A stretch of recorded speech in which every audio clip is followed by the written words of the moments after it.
Lesson 3, Unit 5, Management Reports. Management reports include information on the following elements: scope, schedule, budget, quality, team development, stakeholders, risk and issues, and change control.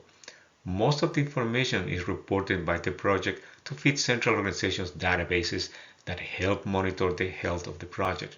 By aggregating this information from all projects, the organization has a good understanding of the progress status of all projects and can help identify and provide support to those projects that are reporting issues, such as delays and cost overruns.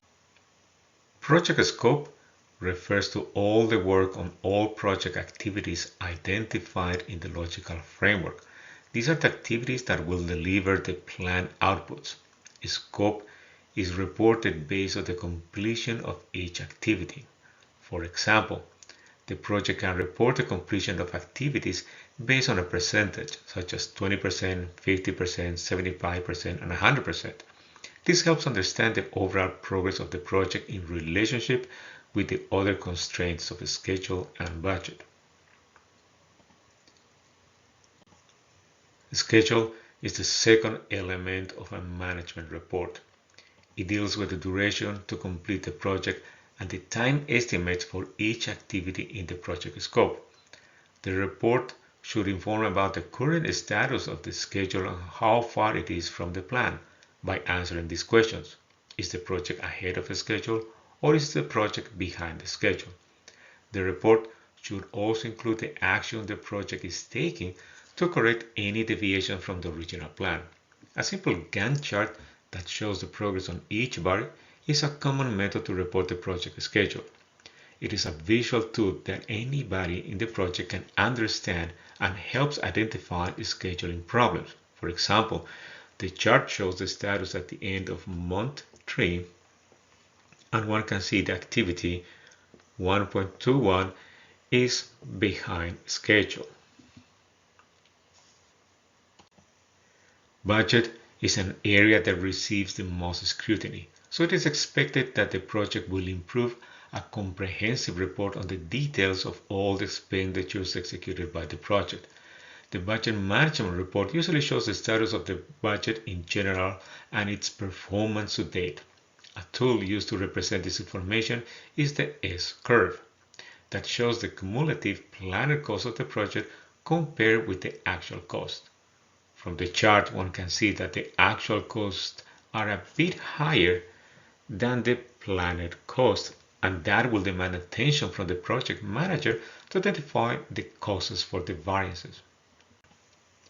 Quality is another element of a management report.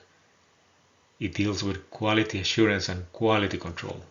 The report should include any quality problems that resulted in the delivery of the outputs and the actions the project took or is planning to take to avoid those problems in the future. This part of the report describes the variances with the quality standards used in the project for the delivery of goods and/or services. For example, the project identified that 20% of the water filters broke in the first month of use. Poor quality in the services and materials used to produce outputs can have consequences in achieving their outcomes. Team Management Report is an internal report on the progress the team made in developing their competencies and skills. As with any project, the team had to receive some training in areas that were identified to be critical for the success of the project. The team report can include information on progress on capacity building activities, promotions, changes in personnel, and even report on any issues that occur during the reporting period. For example, the report can include the problems with the lack of qualified personnel and the need to fill two important positions that have been vacant since the start of the project. This is another internal report used to inform on the status of the project actions to build and sustain the relationship with project stakeholders. The report will include the opportunities the project provided for stakeholder participation. For example, participation during the definition of the monitoring plan, collection of data, and even the analysis of the early results. During the life of the project, it is common to identify new stakeholders. Unlike in the planning phase, these stakeholders need to be properly analyzed in one of the four groups. Stakeholders can also change their levels of interest and influence, and the report will inform on any changes.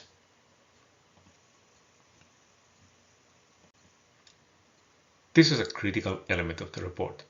Risks and issues need to be highlighted in the report. The project should report on the status of the action the project took to reduce the impact of the critical risk, changes in the assessment of risk, and if new risks were identified. Issues also need to be reported, including the status of issues identified in the previous reporting period, any new issues, and if there are any unresolved issues that need senior management attention.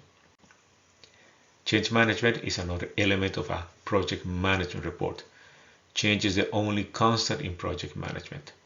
The report should include information on the changes approved, new requests for changes, and their analysis on the impact to the project, changes to either solve an issue or an opportunity to improve the performance of the project.